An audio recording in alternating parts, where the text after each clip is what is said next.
Prêcher le ciel. Moi. Deuxième, c'est la vie de David et Jérémie. Olivier qui va l'exposer. La vie de Timothée, maman Esther va l'exposer. L'histoire d'Ézéchiel, tapé Emmanuel, et la vie de Josué sera exposée par notre sœur Grâce. Commencer par un cantique et le boulet spirituel.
La gloire resplendit tout comme le soleil, dans l'amour nous environs nos Seigneur. C'est pourquoi nous espérons tout en toi, dans l'amour nous environs nos Seigneur. La gloire resplendit tout comme le soleil, dans l'amour nous environs nos Seigneur. Gloire à ton nom, toi qui nous as sauvés. Gloire à ton nom, toi qui nous as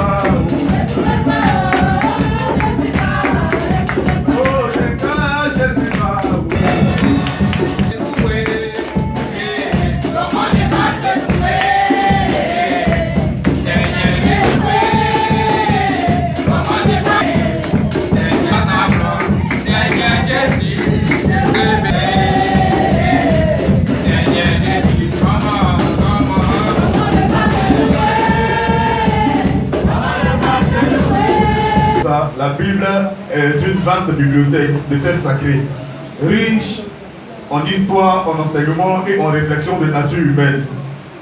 Et la relation de l'homme avec Dieu, elle est traditionnellement divisée en deux grandes parties. Nous avons l'Ancien Testament et le Nouveau Testament. L'Ancien Testament relate comme ça l'histoire du peuple juif depuis la création du monde jusqu'à la période précédente de Jésus-Christ. On y trouve les récits de la jeunesse, des lois de Moïse, des prophéties, des psaumes et les livres historiques. Le Nouveau Testament, quant à lui, se concentre sur la vie, la mort et la résurrection de Jésus-Christ, ainsi que les débuts de l'Église chrétienne, les évangiles, les lettres des apôtres et l'Apocalypse font partie d'une biblique, d'une jeunesse engagée au cœur de l'histoire divine. De la jeunesse à l'Apocalypse, nous avons de nombreux exemples de jeunes qui ont joué un rôle crucial dans l'avancement de l'œuvre de Dieu, et leur foi, leur courage, leur engagement dévoué ont souvent marqué un tournant dans l'histoire du peuple de Dieu. Il s'agit donc des premiers personnages. Nous avons l'histoire de Daniel et de ses compagnons. Déportés en Babylone, ils refusent de se conformer aux pratiques culturelles de leur temps et demeurent fidèles à Dieu. Leur intégrité les élève et à des postes de responsabilité. De David, un adolescent, il devient berger puis roi d'Égypte et puis roi d'Israël. Son courage, sa foi, sa relation avec Dieu en font de lui un modèle de leadership.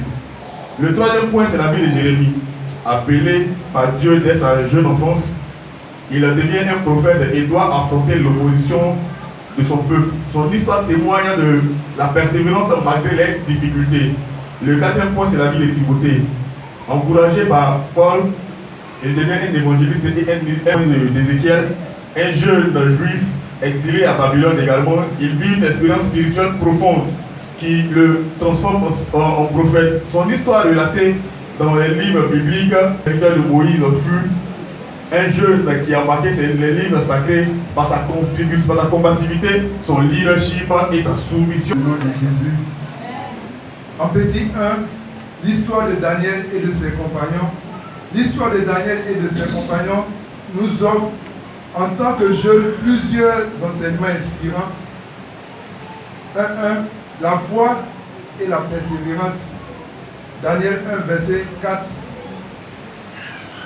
à 20. Malgré leur jeune âge en exil, Daniel et ses amis ont maintenu une foi inébranlable en Dieu. Ils ont refusé de se conformer aux pratiques culturelles de Babylone et ont choisi de rester fidèles à leurs convictions, même face à des pressions et des menaces. 1.2. La sagesse et l'intelligence. Daniel 5, verset 12. Dieu a doté Daniel et ses compagnons d'une grande sagesse, d'une intelligence supérieure à celle de leurs contemporains. Ils ont excellé dans leurs études et ont su utiliser leur talent au service de Dieu et de leur communauté. 1.3. L'intégrité et la pureté. Daniel 1, verset 8. Daniel et ses amis ont choisi de vivre une vie pure, pieuse et intègre, refusant de se compromettre. Ils ont montré que l'on peut réussir dans la vie tout en restant fidèle à ses principes. 1.4. Le courage de défendre ses convictions. Face à un roi puissant et exigeant, Daniel a eu le courage de défendre ses croyances. Il nous enseigne qu'il est important de ne pas avoir peur de dire ce que l'on pense, même si cela signifie aller à l'encontre du courant. Daniel et ses compagnons priaient régulièrement. La prière leur a permis de rester connectés à Dieu, de trouver la force et la sagesse nécessaires pour surmonter les épreuves. Pour résumer l'histoire de Daniel, alléluia. Bien aimé, on peut rencontrer des difficultés dans notre vie. Il est indéniable parce que lorsque nous acceptons le Seigneur, le diable ne voudra pas nous laisser vivre pleinement les grâces de Dieu. Donc malgré les difficultés là, Daniel et ses compagnons n'ont pas flanchi, ils n'ont pas baissé les bras. Ils sont restés fermes à leurs convictions. Ils n'ont jamais laissé la main de l'Éternel. Amen. Donc ici, nous en tant que jeunes, ce n'est pas la peine lorsque nous rencontrons des difficultés de laisser la main de Dieu. Nous devons tenir ferme face à l'adversité et nous devons toujours marcher selon les principes de Dieu. Daniel et ses compagnons avaient toute la largesse. Ils pouvaient faire tout ce qu'ils voulaient, puisqu'ils étaient en captivité, ils étaient en déportation, personne ne les voyait. Même pas leurs serviteurs de Dieu, les pasteurs, personne ne les voyait. Mais ces jeunes-là sont restés fermes face à leurs convictions. Et c'est ce que nous devons appliquer à notre vie pour pouvoir avoir un témoignage. Parce que d'ailleurs, c'est notre témoignage qui fait que les gens donnent leur vie à Dieu. Le plus souvent à l'église, nous sommes pieux. Quand on vient, quand on dit, quand on marche sur son pied, non, oui, mon frère n'a rien. Mais d'ailleurs, on a un autre visage que ce que nous avons ici. Donc nous devons être faits à notre conviction et notre témoignage doit évangéliser les gens. À travers notre témoignage, on voit ce qui est enseigné dans notre église. Amen. Deuxième point, il y a un plan pêle-mêle. Le deuxième point, c'est la vie de Josué et Timothée. C'était des jeunes et ils ont eu des responsabilités tôt.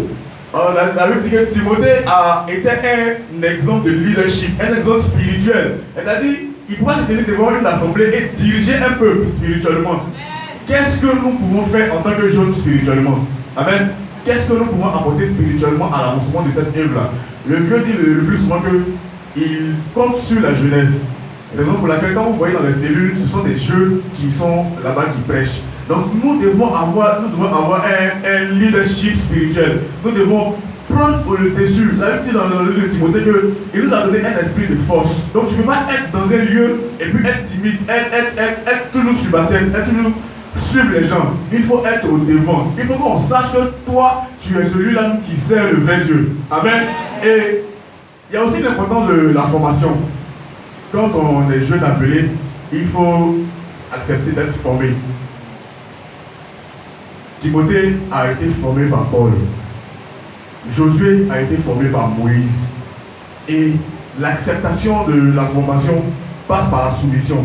Parce qu'on ne peut pas reconnaître quelqu'un comme son maître et ne pas être soumis à cette personne-là. À aucun moment il a été mentionné dans la Bible que ces deux personnages-là ont été désobéissants à Dieu vis-à-vis de leur maître. Ils ont été fidèles jusqu'à ce que Dieu même puisse enlever Moïse et que, comment il s'appelle, Josué puisse établir comme maître pour pouvoir mener le peuple d'Israël à Jéricho. Amen. Et il faut accepter. Il faut accepter de se soumettre et il faut vraiment que nous ayons cette capacité-là de pouvoir nous soumettre à l'autorité de Dieu. Le deuxième point, le dernier point que je vais prendre, c'est notre talent. Notre talent. En fait, Joël 2, verset 22 dit, c'est nous les jeunes qui avons la vigueur et c'est nous les jeunes qui avons la vision. Les vieillards, et ils ont des songes. On ne fait pas un songe étant arrêté. Même quand tu es somnambule, c'est en te couchant en dormant que tu fais un songe. Donc, nous avons la vigueur. Nous avons le talent. Nous avons tout. En tant que chrétiens, Dieu, nous avons tous le talent. Mais c'est nous. L'église va compter sur nous. L'église a eu des péripéties, a eu des difficultés. Et l'église a pris un nouveau départ depuis janvier 2021. Et l'église a eu comme modèle de s'appuyer sur la jeunesse. Donc, il est inconcevable, il est inadmissible qu'un jeune qui a accepté la vision de l'œuvre, qui a accepté de marcher selon les principes de cette vision par rapport à Dieu, ne pas appartenir à un département.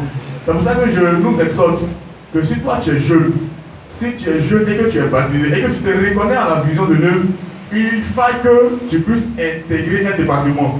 Tu peux venir me voir. On va voir les pasteurs pour qu'on puisse t'intégrer. Donc, voici un peu le résumé du volet spirituel. Nous devons accepter la formation, nous devons accepter d'être soumis et nous devons aussi prier. Prier pour l'avancement de cette œuvre-là. La Bible dit que Daniel et ses compagnons ont intercédé, ils ont prié jour et nuit. Ils ont prié pour eux, ils ont prié pour le peuple.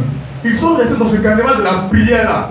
Ici, il y a un groupe d'intercession. Mais combien de jeunes sont dans le groupe d'intercession-là? Combien de jeunes? La prière n'appartient pas qu'aux femmes. La prière n'appartient pas aux gens qui sont là comme ça. La prière appartient à tout le monde.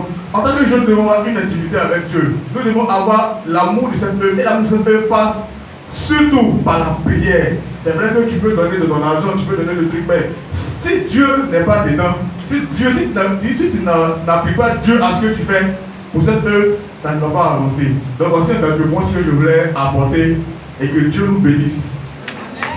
L'épouse de Aman l'Agagite, ennemi des Juifs. 7.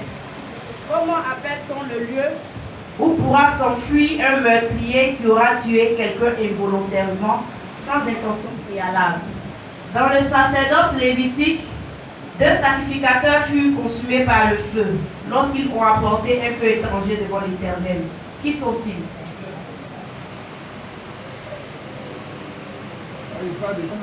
Je donne la réponse.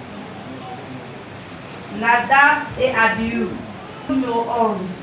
Combien de journées de marche y a-t-il depuis Horeb jusqu'à Kadesh Barnea par le chemin de la montagne de Séir?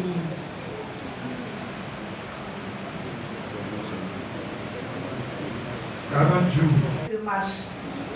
Le combat de son siège à la renverse se rompit la nuque et mourut en apprenant que l'arche de Dieu avait été prise par les Philistins.